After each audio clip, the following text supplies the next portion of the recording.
Buenas a todos y bienvenidos a mi canal. Mi nombre es César Cañete y espero que el vídeo que estáis a punto de ver os guste lo suficiente como para quedaros hasta el final. Ahí estaré yo para despedirme. Pero por supuesto, antes de eso, dentro cabecera.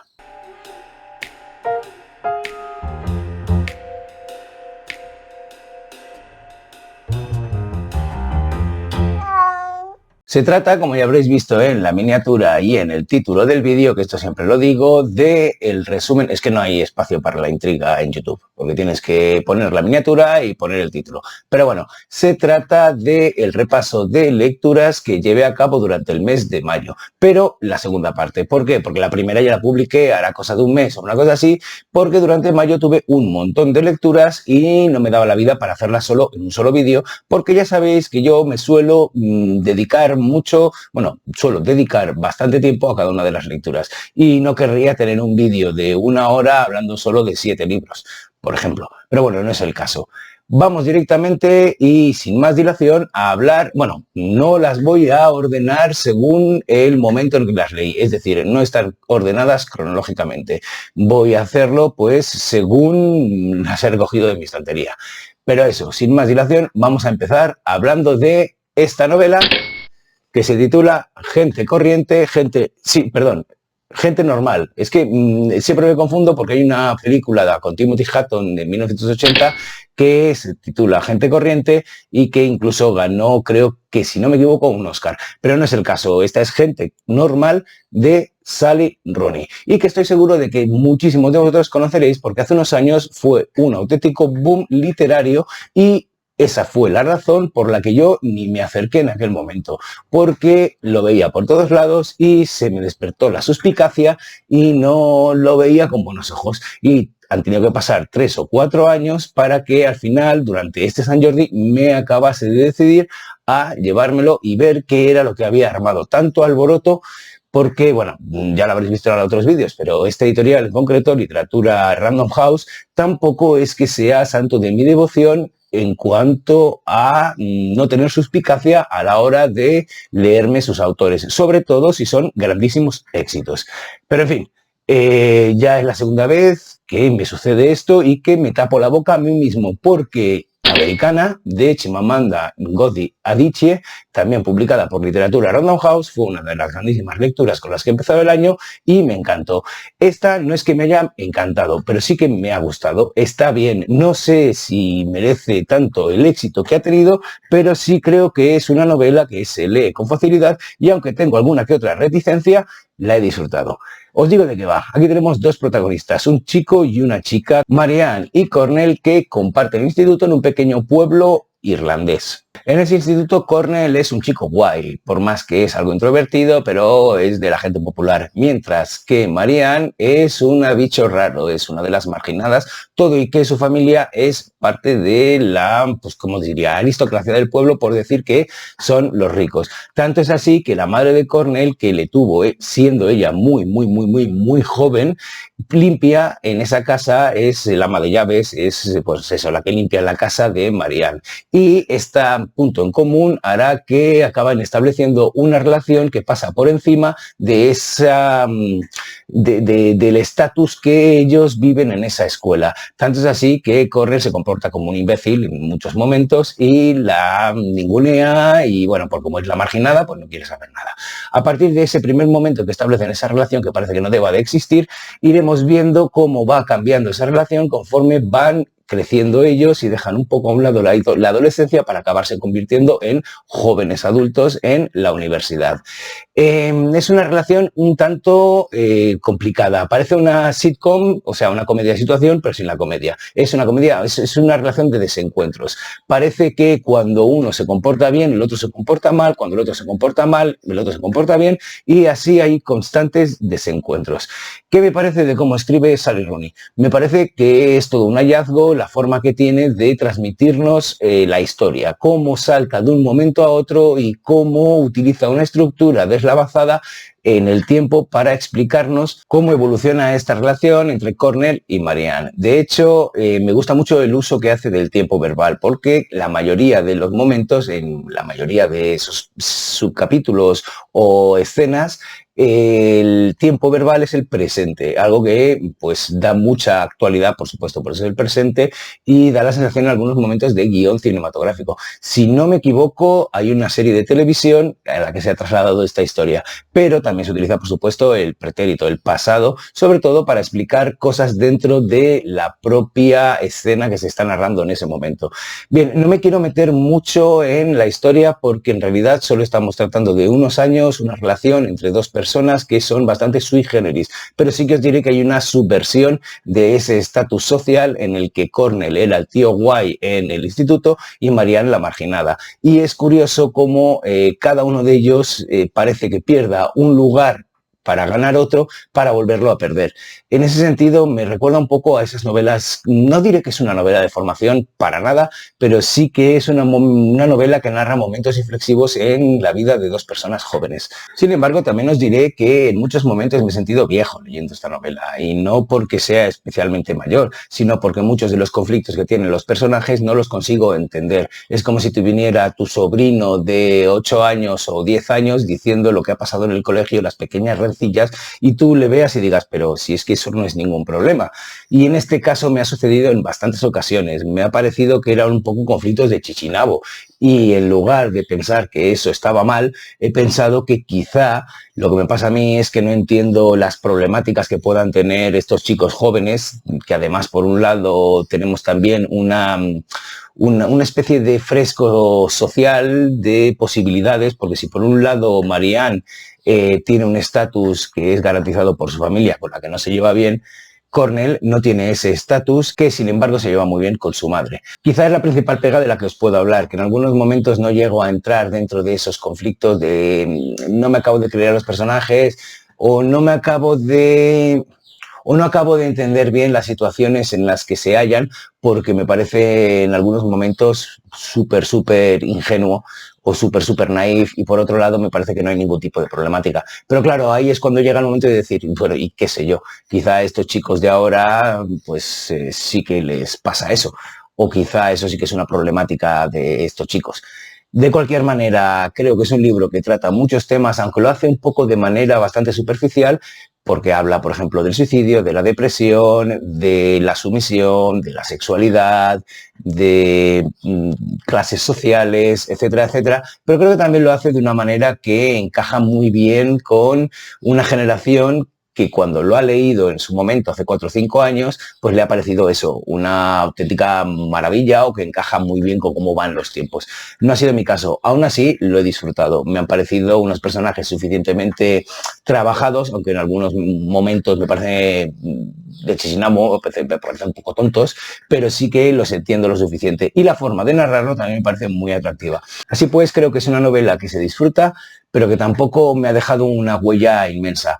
Creo que intentaré ver la serie, o sé que puede haber una segunda parte por tal y como acaba esta novela. Pero bueno, intentaré ver la serie a ver qué tal, porque ya os digo, no me ha desagradado y la he disfrutado.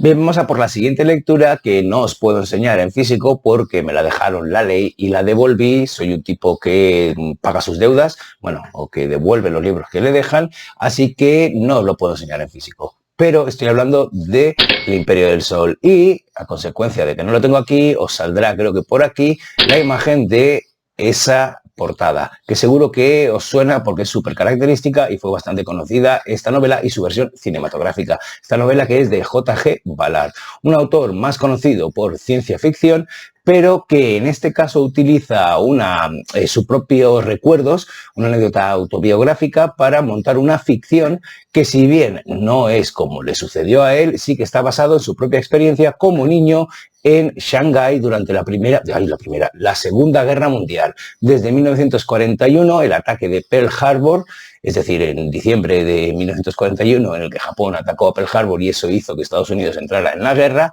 hasta el final de la guerra. ¿Y qué sucede? Bueno, pues aquí tenemos a un personaje protagonista, un niño, Jim, que cuando esto sucede está con su familia porque vive con sus padres en Shanghái y está acostumbrado a ir con ellos por todos lados, a una vida pues bastante holgada, a ir a fiestas, a conocer Shanghái desde una perspectiva que no es una ciudad en guerra. Y sin embargo, en cuanto está el ataque de Pearl Harbor, los japoneses también atacan a la dotación inglesa que hay allí, se cargan un par de barcos en el río y eso hace que cambie completamente la situación. Y es que Jim se queda solo y tiene que sobrevivir en Shanghái solo durante los primeros meses de la contienda. Estará pululando por las diferentes casas que han dejado que él conoce de sus vecinos, amigos de sus padres, etcétera, etcétera, y su propia casa, y estará sobreviviendo con los restos que dejan.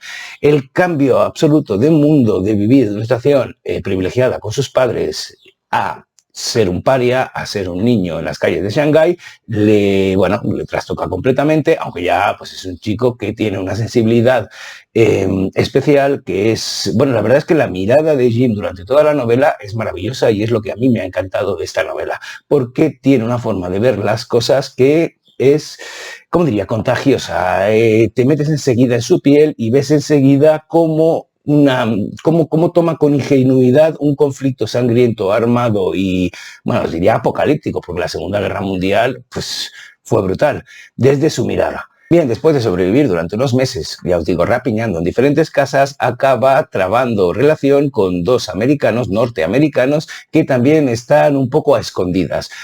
Bassi, que sobre todo recuerdo el nombre de Bassi, y Frank, si no recuerdo mal, que acaban siendo apresados y Frank desaparece y solo queda completamente apalizado Bassi, y ambos acaban en un campo de concentración, en un cine, un autocine, del cual pasarán luego a otro campo de concentración, porque ese primer cine es donde suelen tener a los prisioneros que van a morir, a otro campo de concentración que, si no recuerdo mal, se llamaba Lungua.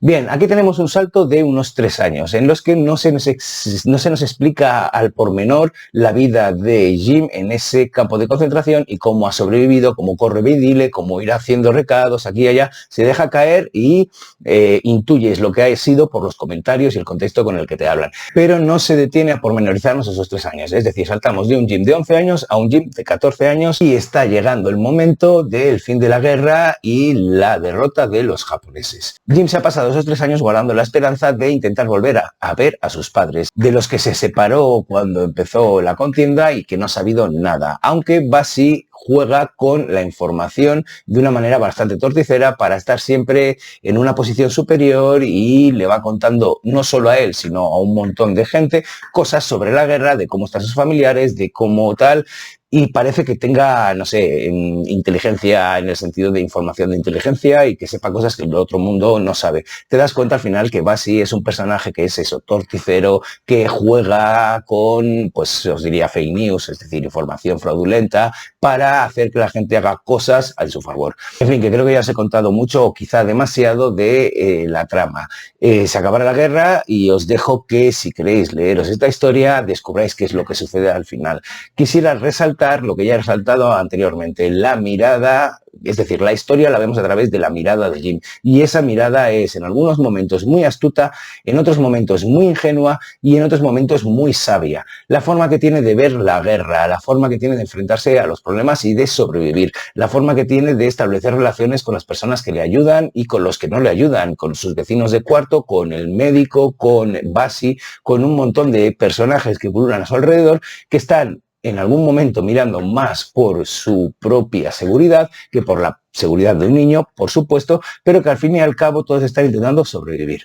Una novela que te la lees, por lo menos es lo que me ha pasado a mí, en un suspiro, y que me parece súper interesante porque estamos súper acostumbrados a ver la Segunda Guerra Mundial desde una perspectiva europea. El Pacífico quizá queda un poco a un lado, y si bien es cierto que la mirada de Jim es una mirada occidental, una mirada europea, porque al fin y al cabo Jim es un inglés desplazado, aunque él nunca ha visto Inglaterra, porque o si la ha visto no lo recuerda porque vivía con sus padres en Shanghái, sí que tiene, por supuesto, esa visión eurocéntrica en algún caso, pero aún así es una mirada que está en muchos momentos más cercana a la perspectiva que yo no estoy acostumbrado a ver de la Segunda Guerra Mundial, y por eso me ha llamado la atención. Aparte de todo lo que pueda tener de atractivo, pues una historia en la que es un niño sobreviviendo a un acontecimiento atroz como la Segunda Guerra Mundial. No he visto la película, la tengo pendiente, pero bueno, si no lo sabéis os lo digo. El Imperio del Sol es una película que adaptó Steven Spielberg, creo que en 1987, y Jim, el rol del personaje protagonista, es interpretado por Christian Bale, bueno, un jovencísimo Christian Bale, que fue su primera película. Por lo demás os diré que por supuesto os la recomiendo y que ha sido una muy buena lectura de mayo. Pero continuemos con la siguiente, que si no me estanco. Os traigo una novela que se titula Brazilian Psycho y que es de un autor que yo no conocía y que he conocido a través de esta novela, que es Joe Thomas. Bien, resulta que forma parte de una trilogía de Brasil y concretamente una trilogía de Sao Paulo. Pero yo no me he leído las anteriores y, como dice el autor, creo que en el prólogo o en la nota de autor, no es necesario haberse leído las anteriores. Cada una de ellas creo que se concentra en una mirada diferente dentro de lo que puede ser un lugar tan variado como es Sao Paulo, o como podría ser cualquier otra ciudad, pero bueno, en este caso se centra en Sao Paulo. Y aquí tenemos una historia que empieza con la victoria de Lula en 2003, si no me equivoco. Bueno, en realidad empieza con un pequeño prólogo de cuando ganó Bolsonaro en el 2018, para volver atrás y empezar lo que es la trama principal y las líneas argumentales principales en 2003. Así que tenemos un lapso y acaba, pues lo que os decía, en la victoria de Bolsonaro en 2018. Así que tenemos un lapso de pues 15 años, de 2003 a 2018, en el que se desarrollan un montón de líneas argumentales que se van entrecruzando unas con otras en una novela que es una novela coral, que tenemos multitud de personajes y que cada uno de ellos os diría que podría encarnar un aspecto de una sociedad que va desde las partes más bajas, como sería la favela, hasta las partes más altas de los políticos y de las corporaciones que intentan incidir en la vida de la población para sacar pasta. Y esto, en este caso, sobre todo lo hacen aprovechándose de los programas de ayuda a la pobreza que desarrolló Lula cuando salió y las consecuencias que en muchas ocasiones tuvieron o tuvo la corrupción que hubo sobre estos proyectos sobre la vida de la población. Desde las mafias de las favelas, pasando por policías corruptos, por policías honrados, por un asesinato que es un poco el que abre la historia de un director de una escuela británica para gente pues con potentes, hasta la muerte casi al final de un personaje que será importante. Bueno, casi al final no, porque se abre con esas dos muertes. La del director del colegio británico por un lado y la de este otro personaje que no quiero ahondar porque no quiero destripar nada de la historia. Os diré que la he disfrutado muchísimo, pero sobre todo la he disfrutado porque me ha recordado un montón a las buenas y viejas novelas de James Ellroy, es decir, Jazz Blanco, La Dalia Negra, Elia Confidential, bueno, todas aquellas del Cuarteto de Los Ángeles, novelas que guardan relación con esta en lo deslavazado de las historias, deslavazado porque en un momento dado te da la sensación de que las cosas deberían ir de una manera para que quedase cuadrado, pero parece que la realidad se imponga, te las parta y a partir de ahí tengas que reconstruir esas historias y eso le da una verosimilitud brutal porque en la realidad estas cosas pasan. Y eso es algo que yo he notado muchísimo en las novelas de James Ellroy y cómo crees que va a tirarlo para un lado y de repente pasa algo inesperado y te lleva hacia otro lado. Como si lo que estuviese haciendo es una especie de crónica de la realidad que no es como una ficción. En este caso, Joe Thomas, que además lo dice, creo, en algún momento de esa nota de autor que os decía antes, se ha inspirado muchísimo o creo que es una gran... bueno, creo no, lo dice, tiene a Ellroy como una gran influencia y yo me vanaglorio de, sin haber leído eso, haberme dado cuenta de este parecido, de esta intención de que la historia no sea como esperamos que es decir, de repente va a suceder esto y no, sucede algo inesperado y te la corta. Desde personajes muy importantes que en un momento dado desaparecen, desde personajes que parece que van a tener un peso mayor y luego no lo tienen, desde historias que pensabas que iban a ir por un sitio y van por otro. Y aún así no te saca de la ficción, no te saca de la historia. Es una novela que a cualquiera que le guste el género negro la va a disfrutar. También os digo, por más que se titule Brazilian Psycho, eso es una mera excusa para tener un hilo conductor durante toda la historia, porque no es lo principal. Ya os digo que aquí se ofrece un fresco que pretende ofrecer un paisaje social, económico, político, delincuencial de Sao Paulo durante 15 años, con sus causas y con sus consecuencias, con a quién atrapa de por medio y cuáles son los intereses, los grandes intereses y cómo actúan para conseguir conseguir sus objetivos y cómo por medio quedan atrapadas las moscas en esa vastísima tela de araña. Ya os digo, una historia súper interesante que engancha y que además Joe Thomas consigue retratar de una manera, ¿cómo diría?, con una prosa muy llana, muy cercana, no se te hace pesado. Al contrario, son frases cortas en muchos momentos, salta de una escena a otra, es todo muy rápido. Es decir, en ese sentido también me recuerda muchísimo a James Ellroy. Así que bueno, aquí la tenéis. Yo creo que voy a continuar con las otras dos novelas que forman parte de esa trilogía de la que os hablaba al principio y que esta es una de ellas. Si os apetece, Brazilian Psycho. Para mí, todo un descubrimiento. Bien, y ahora vamos con el primero de los dos cómics que os voy a mostrar. ¿Qué es este? Marvels de el guionista Kurt Busiek o Kurt Busiek, no sé cómo se debe de pronunciar en realidad, y el ilustrador Alex Ross. Este libro es una auténtica maravilla porque me parece una vuelta de tuerca a lo que estamos acostumbrados a ver dentro del mundo de los cómics y dentro de Marvel. Creo que fue un cómic muy importante allá cuando se publicó, que creo que fue en los 90. ¿De qué se trata? Bueno, seguimos al protagonista de esta historia, que es un periodista, que es el testimonio o el cronista de la aparición de lo que él llama prodigios, es decir, estas maravillas, es decir, los superhéroes. Desde una primera antorcha humana, bueno, en realidad hace un recorrido por toda la historia de Marvel dentro de los momentos significativos que ha tenido la Casa de las Ideas en su mundo de historietas. Es decir, desde esa primera antorcha humana, que no es Johnny Storm, de los Cuatro Fantásticos, sino que es otro personaje que se pegó, se dio de cazos con Namor, algo que sale aquí, hasta, bueno, pasando por Capitán América, hasta el surgimiento de los mutantes, hasta la muerte de Gwen Stacy con Spider-Man, hasta, bueno, miles de momentos que han sido cruciales dentro de la historia de Marvel, pero que nunca se nos habían mostrado hasta este momento desde la perspectiva de gente como nosotros. Es decir, de cualquier persona de a pie que no tiene poderes de ningún tipo y que puede ser el daño colateral, la víctima de un enfrentamiento entre estos superhéroes, en estos superhombres. El papel del superhéroe dentro de una sociedad real, cómo sería ese encaje, si sería benévolo, si sería, bueno, un encaje benévolo, es decir, visto con buenos ojos, o si sería, pues eso, criticado, rechazado. Aquí tenemos un montón de visiones. Todo rodeado de las ilustraciones de Alex Ross, que es, bueno, que son maravillosas. Os voy a enseñar alguna de ellas. Uy, a ver si os lo pongo bien.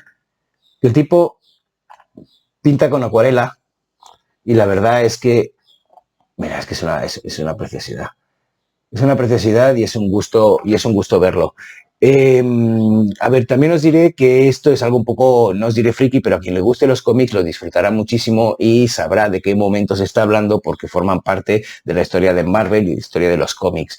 Y podrá ver cómo es esa visión de este periodista y cómo puede encajar en su forma de verlo. Pero si no leéis cómics, quizá, y no conocéis tampoco la historia de Marvel, esos momentos puntuales, el surgimiento de los mutantes, la muerte de Gwen Stacy, por ejemplo, etcétera, etcétera, quizá pues no lo vayáis a disfrutar tanto. Aún así, es una lectura súper amena. Yo me la he ido leyendo pues poco a poco, porque ya os digo que no ha sido de una sentada. También es cierto que es una relectura, porque la había leído hace muchísimos años cuando me hice con el cómic, pero la he disfrutado muchísimo y, por supuesto, no voy a dejar de no recomendarla. Si os gustan los cómics, aquí tenéis una muy buena novela gráfica acompañada por unos dibujos maravillosos con todos los extras que suelen tener las novelas gráficas cuando las publican todas en un solo volumen. Desde entrevistas a los autores, desde cuáles fueron las portadas originales, desde esbozos, desde estudios de personajes por parte del ilustrador, etcétera, etcétera. Un gustazo, una joya leerlo y ya os digo, un cambio de perspectiva a lo que normalmente estamos acostumbrados dentro de los cómics, porque quieras que no, es una visión un poco más profunda y un poco más impactante de lo que podría ser filosóficamente, en algunos momentos, antropológicamente, en otros momentos, la aparición de esos prodigios, de esos superhéroes. En fin, un gustazo de lectura. Bien, ahora vamos con la última lectura, bueno, la última lectura de este mes de mayo, que a la vez es el último cómic que os voy a mostrar en esta serie, que no es otro que el primer volumen, a ver que no haya... ¡Ay! El primer volumen de Todo Cae, de Blacksad, una nueva entrega del detective John Blacksad de Guarnizo ilustrador y Canales, guionista. Aquí tenéis una novela gráfica, bueno, en este caso es un álbum, bueno, una historia, una de las entregas más de un detective que es un gato, es decir, sus personajes son personajes antropomórficos, pero que en esta ocasión vuelve a Nueva York después de haber pasado por diferentes lugares en los volúmenes anteriores. Desde, yo que sé, amarillo, en amarillo, es decir, todos los beatniks y un viaje a través del medio oeste hacia, si no recuerdo mal, California, pasando por Nueva Orleans, con todo el tema del Mardi Gras, del vudú, etcétera, etcétera, pasando luego por Arctic Nation, por ejemplo, que creo que es en la zona norte de Maine y donde habla del racismo, etcétera, etcétera, pues aquí volvemos a Nueva York. Y aquí contratan a Blacksad, a nuestro detective felino, para proteger a un representante sindical que no quiere dar el brazo a torcer y al que han amenazado y se lo van a cargar, porque estamos en una época en Nueva York de franca expansión urbanística y hay algunos magnates, uno en concreto, que se está portando un poco mal y que ya hizo de las suyas hace muchísimos años, cuando después de la depresión se instalaron lo que acabaron llamando, que eran favelas, os diría, eran barracas, que era Hooverville, que eran lo que decía, campamentos a los que tenía que ir la gente, las familias que se habían quedado sin trabajo después de la Gran Depresión a vivir o a malvivir, ocupando espacios y terrenos públicos que conforme se fue mejorando la economía, pues había que recuperar. De hecho, hubo muchos, eran polos de conflictividad en los que la policía atacaba, otros también atacaban, en fin, una parte de la historia de Estados Unidos que igual no se conoce mucho, pero que se debería conocer a nivel social. De cualquier manera, en este en concreto, lo que os decía, contratan a Blacksad para proteger a un líder sindicalista que no quiere dar su brazo a torcer. En este primer volumen tenemos desde especulación, pasando por temas sociales, pasando por cultura, porque tiene que ver también una de las personajes que se encarga de teatro, de llevar a cabo Shakespeare en el parque, o la semilla de lo que se acabó convirtiendo Shakespeare en el parque, si alguien conoce el tema que hay en Nueva York de que hacen representaciones de Shakespeare cada 2x3, etcétera, etcétera. Así pues, tenemos diferentes líneas argumentales o diferentes historias que se entrelazan para darnos un primer volumen que termina con la aparición de un personaje del pasado de Blacksad. No os cuento más, solo os diré que a cualquiera que le guste el noir, a cualquiera que le guste el tema de los detectives clásicos, un poco de hard-boiled, un poco de, pues eso, a los Sam Spade, Humphrey Bogart es el actor que hacía de Philip Marlowe, pero bueno, Sam Spade es otro de los detectives de este estilo.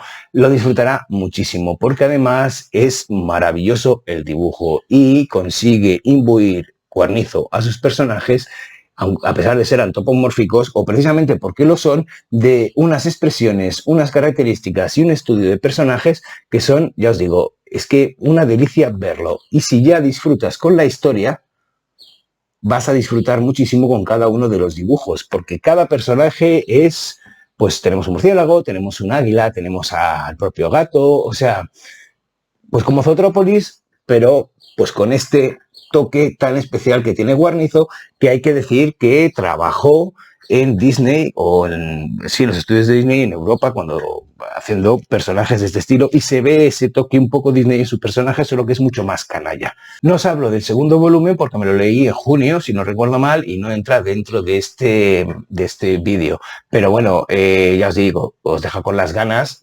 como debe hacer cualquier libro que aspira a formar parte o tener dos partes, te deja con las ganas de continuar con el siguiente. ¿Qué más deciros? Pues que lo leáis, básicamente. Que incluso aunque no te gusten los cómics, esta es una maravilla. Y estos son los últimos, pero por supuesto os emplazo a leer los anteriores, empezando desde el principio y como queráis. Ahora mismo creo, yo no los tengo todos porque los cuatro últimos los tengo en volumen álbum. Y los primeros están publicados todos en un mismo tomo, los 5 primeros. Entonces se me solapaban y al solapárseme, pues tengo que seguir comprando o voy a seguir comprando estos de uno en uno. Me tengo que hacer con los 4 primeros, los 3 primeros, si no me equivoco. En fin, que me lío. que leáis a Guarnizo y a Canales, que os sumerjáis en el mundo de Black Sat, que es una maravilla y que lo vais a disfrutar un montón. Bueno, y ya hemos acabado con este repaso de la segunda parte de los libros que leí en mayo. Espero que os hayan gustado los libros que he leído, que os parezcan suficientemente variados, bueno, o no, si no os lo parece tampoco pasa nada, pero que si os han gustado o habéis leído alguno de ellos o os he convencido con mis recomendaciones, que me lo dejéis en los comentarios y charlemos un poquillo. De cualquier manera, yo ya os digo, he disfrutado mucho con mayo y ha sido uno de los meses más productivos en ese sentido porque no se me han cruzado otras lecturas de trabajo. Así que ya veis, creo que en total he leído como unos 10 libros. Ahora lo puedo asegurar. No estoy del todo seguro porque tendría que hacer un repaso del primer vídeo de mayo. Pero bueno, lo voy a dejar abajo por si lo queréis repasar vosotros. En fin, que aquí lo dejo, que ha sido un placer enseñaros lo que he leído, hablar de estos libros y, por supuesto, teneros aquí conmigo. Solo me queda desearos un felicísimo día y mandaros un besazo enorme. ¡Mua!